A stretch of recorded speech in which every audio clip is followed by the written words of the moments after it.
After more than 5 days of testimony, the fate of Elias Gudino is in the hands of a jury. He's accused of killing 3 people. Matt Rascone has more on today's final arguments from attorneys. The question for jurors is not whether Elias Gudino was there for these kidnappings and murders, but that is undisputed on both sides, but rather why he was there. Gudino's attorneys will tell you Gudino was living his best life when the Mexican cartel that he used to work for showed up and threatened his family. That was on March 9th, 2023. They argue a masked man had a gun pointed at Gudino, forcing him to play a part in these crimes. That is duress, okay? That is not some imagined future possible thing.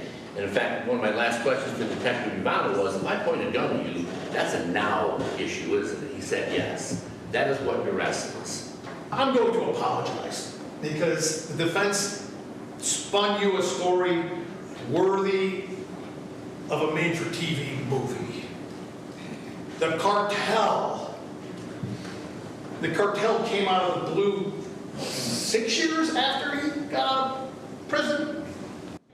And that was the prosecutors arguing Gudino wanted his wife back. That's the reason. And he used 4 victims to try to get to the man who was living with his wife. When that failed, they argue Gudino took the men back to Summit County, where he and an accomplice bound, gagged, and shot them. Now, one of them survived. And it's the survivor's testimony against Gudino's testimony that the jury really is having to look at and decide.